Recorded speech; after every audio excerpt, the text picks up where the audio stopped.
Yo, another week, another hip hop podcast. It's your boy Mayron. I hope y'all have been well. Shout out to Terrence on the last podcast in our 20th episode.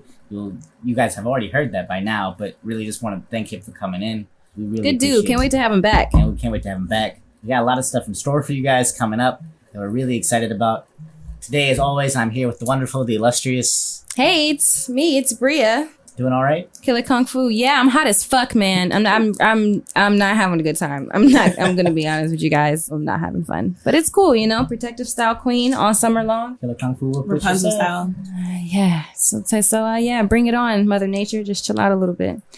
But we are here with a very special guest. She's a super special guest because not only is she a big homie of the podcast, but she's also family to the Trap Factory, the studio that we record in every day. Shout out to Tay. Hey, every day, shout out to Tay. Drag your ass in this bitch so you can do this and not me. But yeah, please introduce yourself, Destiny. Tell us what you do and what are your things. Yeah, I am Destiny, music producer, engineer, sound designer. Those are my things. I pretty much consume music all day and make it all day. Nice. Plug your shit real quick. If someone wants to find you, where can they find you? Yeah, Instagram and Twitter at Dear, DEAR. DSNY is like a play on Destiny, but like a play on DKNY too. I don't know why I had to explain that, but like, oh, nice. Just to kind of give like some type of, you know, type of reasoning for that. No, that's fine, because I was actually going to ask you how, so if somebody was like, hey, I'm looking for these kind of beats, what kind of music do you make? How would you like define or categorize your music? What type of vibe is it? What type of feel, influences, all that? Yeah. That's always a weird question for me. I think like because I'm so experimental with like what I make, but I think essentially it's very... it's very, I don't know, I'm in a space now where I'm trying to make like really feel good music. That's like what I'm really gearing towards. There was a time before, like when I first started, where a lot of my shit was like very like dark and like it had a lot of edge to it. It was very like mysterious in its sound. And I think now like just with me evolving as a person, it's becoming more and more of like, yo, like I want to create like a nice, like feel good vibe, like where it's like, you know, there's sense and like, not like dark sense, but like bright sense and like, you know. The overtones are more like jovial, more like. Yeah, like it actually. Easier to handle. Easier to handle, easier to digest. Like some K-Tronada shit, like some groovy shit. Yes. Shit you want to shake your ass to. Exactly. Feel that.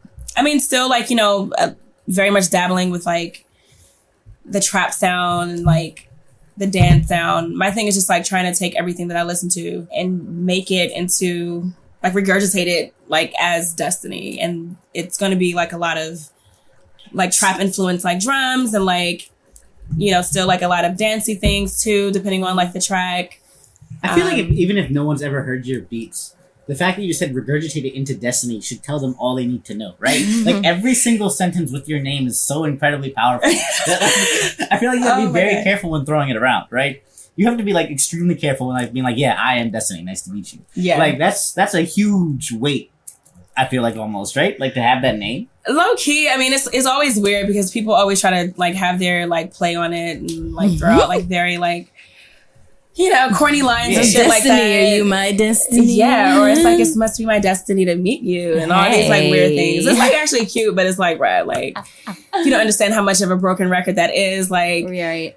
And then it's also the idea of like it not being my real name, which is actually funny because I just like changed my like producer name back to like my actual name. Before it was Kiddo, which was also like from one of my favorite characters, Beatrix Kiddo in Kill Bill. Hey, yes. Okay. Shout out to Kill Bill. Yeah. So then like, all right. So the reason that we have Destiny on, the reason we had her go into such detail about her sound and what she does is because today we want to talk about production and producers. And we want to talk about some of our favorites and people that have influenced us and sort of the art of production and how we got here today into 2019. So you mentioned a couple cool things, right? You mentioned the idea of having dark overtones in your music versus light overtones and synths and sort of all the technical terms of, a lot of technical terms of production that maybe the general public isn't like super familiar with. Mm-hmm. Who do you think, for you at least, pioneered a lot of those sounds? Like coming out, like whether it was the darker side or the lighter side? I guess like, I mean, for one, if you want to talk about the lighter side, to me, that was definitely Pharrell. A lot of my early like favorite songs and like favorite albums was with him, whether it was like him in like Neptunes or like him with like NERD or even just him on like his solo shit. In my mind, it's like one of my favorite like albums randomly. Not randomly. That's one of Pharrell's greatest albums. Period. Like that's a cornerstone of like today's hip hop is in my mind. Right? Yeah, yeah. So a lot of what hip hop is built on is like Pharrell's production on that project and sort of the surrounding projects of it. Yeah, I agree. So I mean, yeah, I think when I think of like I want my music to sound or feel good, like he's an immediate like figure that I think about. It's cool though, right? Because like Pharrell, I think has pioneered that like feel good sound without being corny for a for sure time. Yeah, I think all up until Happy, and I think the only reason why people feel like Happy is corny is just because like it was one of the most popular songs in the world, so it was just like really, really overplayed. I think that's one of Pharrell's like strong suits, and that's the reason why I feel like he's kind of looked as like such a musical icon outside of like other icons like fashion and shit like that, is he was able to kind of be his weird, eccentric, nerdy self without like coming off as corny. And you think of things like songs like Beautiful, right? Like it's like a happy ass song. You think about like even his songs with Jay, like which are like supposed to be a little cooler, right? All his songs with Jay-Z also sound kind of like upbeat and kind of bring a smile to your face, right? Yeah. Change Clothes is a fun song. Yeah, I know it's a fun song. From exactly, American Gangster, yeah. Even the shit that's supposed to be dark, right? It's still fun for Pharrell. Yeah, and he does this really cool thing where he balances like not being corny but still making you feel good on the inside, right? And I feel like that's like one of the fundamental powers of production that gets more and more highlighted today as we go on. It's like how a song makes you feel today is more important than necessarily what it says. For sure. Right, especially with the way we listen to music, especially with the way we consume it, it's becoming less and less about what the artist says and more about how the overall soundscape makes you feel. Absolutely. Like, and as a producer, do you feel like is there added like pressure? Is it different in the way you approach it? Do you think than people would have done in the past? I mean, I think for me, I can only speak from like my perspective, but like. For me, it did take a lot to kind of get to that point of making like the feel good music and like the happy sounds, because I do think that, your music is kind of a like direct reflection of like what's going on like internally.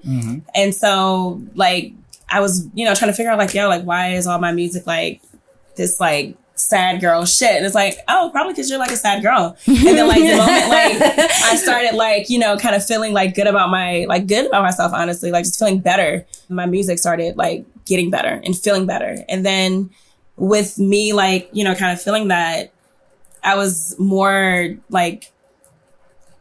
a rush, for lack of a better word, to like get it to other people. Whereas before I was just like, this is kind of like my thing.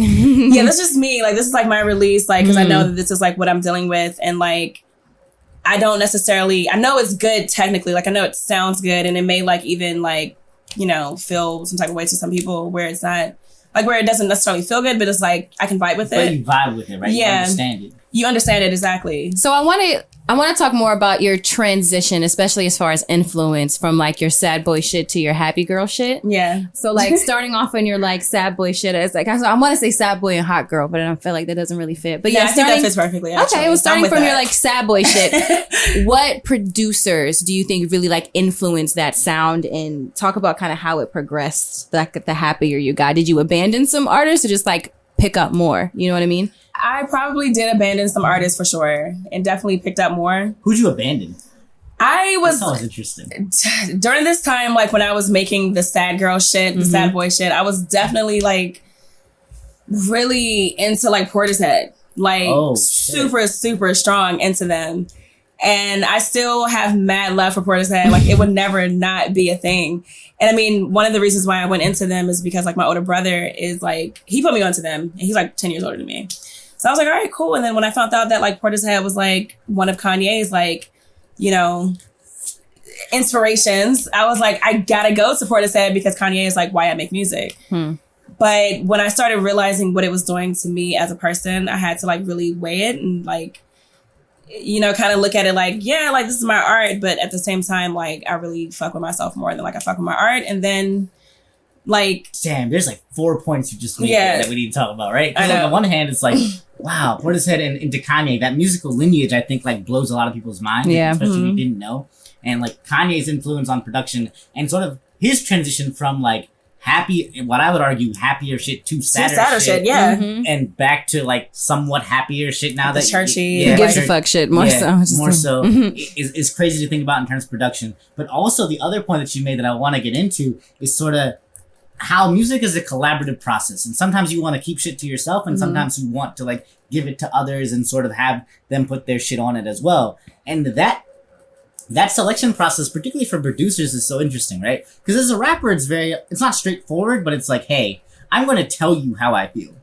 Producers get to tell you how they feel, but in a much more subtle way, right? In the sounds they create, in the soundscape they create, in the space that they make. Like, Premier feels like New York, for example. Fuck yeah. Even though he's from Houston, he feels like New York, right? And he makes intentional choices to make you feel that shit all the time. And I'm assuming because I've listened to your shit before, you do the same things with your production choices where you're like, I'm going to make this feel sad. I'm going to make this feel happy. Yeah. And who you let in to your head in order for you to do that is very important. So when you mention Portishead and you go to Kanye, it's kind of like Kanye himself, if you think about like his like lineage of like who he is, and we were just talking about Pharrell, I think the other giant upon which like the musical industry stands today, especially beat wise, is Kanye, right? Pharrell and Kanye both have, I think, equal parts in creating the sound that there is today for a lot of artists. Kanye is like the master of like the soul sample. And soul as a genre of music is super interesting because it tethers on the happy and the sad at the same time. It's powerful. Right? And however you decide to use that power is so indicative of the mood that you're in. It's it's very ambiguous. Like it gives a lot of space for you to kind of like really talk about how you feel. Like whether it's on some more like positive and like easier to listen to vibes, whether it's on some very powerful and like heavenly vibes, or whether it's on like some more like deeper and darker sort of like sadder vibes. Like what Ye showed us is like the dynamicism of like that soul sample in itself, right? The way Kanye did shit on, what's it called? 2 Words with Mos Def, right? It's a very strong song. Like you listen to that shit and you're like, oh, he's hitting you over the head on purpose with that shit, right? The way he does it with Chance, right? We all know the song that should have been like Chances Alone, but Kanye has a verse. Right? Father Stretch My Hand. Yes. Right? Oh, right. That's actually a Chance song. Kanye just happens to have a verse. He should have just stayed production in it. That's fair. But the way he did it with Chance is very much like, here's hope. Here is all this wondrous light. And like overwhelmingly happy. And either way, he can shift the sound of the entire song to that. And I think that's one of the underappreciated talents of production is they create the soundscape. They create the sort of easel for the artist to paint on. Right? And they give the artist the colors as well. The artist has to choose from the colors the producer gives them. Right. No, that's a beautiful way to put it, I think. Because, as a producer, like, you never really know, like, what the artist is really going to talk about. And you can, sometimes come to the artist with, like, an idea of saying, like, hey, like, I have this, like, soul sampled beat. And I feel like, based on what the sample is saying, like, you can kind of, like, use that to kind of to gear you to the actual like content that you're going to talk about on this track.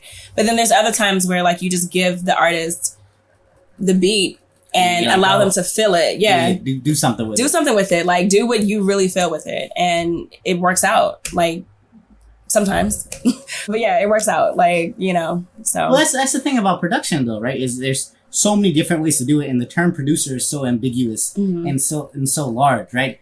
I would say a lot of things are housed under this idea of producer. I remember earlier we were talking and you were saying before the podcast and you were saying, yeah, there's sound designers, there's producers, there's beat makers. Like, talk about sort of like the differences between all this stuff, especially in today, like, and what that means is because we're talking about producers, but that's like an ambiguous term. We mentioned Pharrell and Kanye, and those people are more than just producers. Yeah, they're full artists. Yeah. Like in many different like areas. But when you talk about producer, like what do you mean? Because like we have all these different like labels we can assign to people. I mean, when I think of a producer, I'm thinking of a person that is taking an underdeveloped idea and making it into a full digestible like piece of work. Like, and they may not ever like actually get behind like the boards. They may never put any pen to paper. Like they just literally like architect like the song. Like DJ Khaled. Like DJ Khaled. Mm-hmm. Or like Diddy even. Like he did like if I'm not mistaken, he like executive produced American Gangster. Yeah. So it's and like the sequencing on American Gangster is pretty perfect. It's right? so perfect. Yeah. So that's like a producer. But then you also have producers that make beats. Case in point is Pharrell, Timbaland, Kanye, Chad Hugo. Can't forget about him. I'm about to say, we're going to talk about Nerd and shit like that. You might as well get into him a little Absolutely. bit. Right? We cannot leave my man Chad out. But those are people that actually, create the beats. They do a lot of the arrangements. They're picking the sounds. But then you were talking about earlier about this concept of a sound designer. And I wanted you, because you said you consider yourself that. So I want to hear about a little bit about that. So a sound designer is literally someone that takes the basic waveform of a sound. You have different types. You have like triangles, you have saw waves, you have sine waves, which is pretty much like the basis of like 808s. Like every 808 is from a sine wave, but then it's constructed and it's built. So you can think of like a sound wave as a singular line. And then to get it to a synth, it's going to probably be like 6 or 7 lines. And then to get it to an 808, it's going to be like that. So a sound designer is a person that takes literally the most basic sound wave and creates it into something that is completely different than what it was. And I feel like today in 2019, we have a lot of sound designers, right? We have people like Monte Booker. Mm-hmm. We have certain, especially on SoundCloud, and the proliferation of SoundCloud has like opened up the gates for like sound designers like abound, right? Absolutely. Because I know as a medium, especially in today's production, the people that Kanye and Pharrell influenced, a lot of them live on SoundCloud. Yeah. And a lot of them carry on their legacy through SoundCloud and creating those sounds through SoundCloud. Because like oftentimes it's the easiest way to like give out your music, right? Yeah, it's literally the best way, in my opinion, for an independent artist, especially, to put themselves out there. We kind of, was talking about Monty Booker, but then we also have like Hey Tronada, who I think we all agreed on that we found on SoundCloud because it's free advertisement. Mm-hmm. You know what I'm saying? And like, it's an easy link. Most people know about SoundCloud. And I feel like it's the easy way to cultivate relationships for artists that are on the same levels as you are. So like K Tronada put all his shit on SoundCloud or whatever, and that's how he was able to, like have people get featured on his shit or whatever. Yeah. And his last album, and being a producer, your features are really important depending on the type of music that you make, because they definitely like carry the song. And it was cool to see on K Tronada's like debut album him have like songs with like Anderson .Paak and shit like that. And be like, I remember they were like working on music on SoundCloud. And like I remember them like seeing the comments of them like talking to each other and shit and being like, oh, that shit's fire. I will never forget when Sango like covered or rapped over like one of my favorite songs on SoundCloud, which was just like this random beat where this nigga was just saying "I love you" over and over again. And like that was a SoundCloud beat, and I fucking loved that fucking beat. And then like I remember being at like a party somewhere and hearing this song, like, who's hip to this SoundCloud beat? And then like Sango was singing over it. I was like, holy shit! And go right on SoundCloud and it's like there. And he's like, yeah, I found this shit on SoundCloud. I fucked with it so much, like I made that shit, put it on my mixtape or whatever the fuck, like. Yeah, because SoundCloud is also like, it's another form of social media, but for artists. Yes. So it's just like. And it was used very intentionally. And I appreciate how intentionally it was and has and still is being like used. Yeah. And I think it's particularly that for producers, right? Yeah. Particularly for producers is the best way to advertise their work. Especially like Bria's mentioned one of her favorites, K Tronada, but I know another one of her favorites, Flying Lotus, is in the same vein of this sound designer, sound architect. Yes, absolutely. She loves geeking out about his last album, so I'm gonna let her geek out for a second.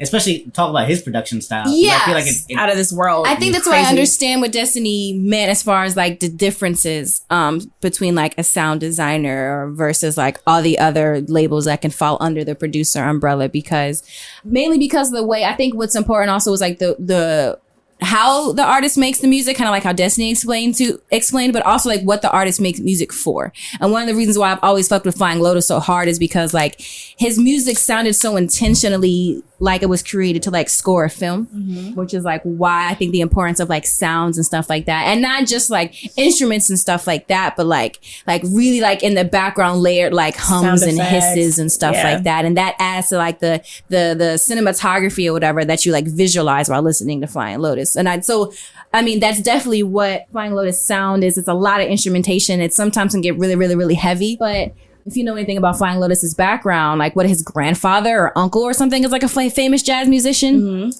I always forget his name. Like, and he comes from a lineage of like jazz musicians, which completely makes sense as to why he makes the kind of music that he makes. Yeah. Like, if there was to be like, if jazz was to become a new genre in 2019, Flying Lotus would be the creator of Absolutely. that. You know what I mean? Absolutely. So that's how his music sounds. It's chaotic. It's heavy instrumentation. It's kind of all over the place, but it's also like beautiful and melodic, and like it crescendos and it peaks and it comes up and it comes down, very much like how scoring in a film is supposed to be. Yeah. He makes like avant-garde fucking electronic music. Yeah, like, it's amazing. So like, and that's kind of what I think about when I think of like sound design, is like, not only like are you here to curate the music and like curate a feeling from that music, but it's like, this is meant for a purpose of like being like the backdrop or like the back or the scapegoat for something. Like, you know what I mean? It's just, and not saying it serves a more meaningful purpose, but it serves a deeper one. Bria, you just hit on like three of the biggest things I wanted to hit on though.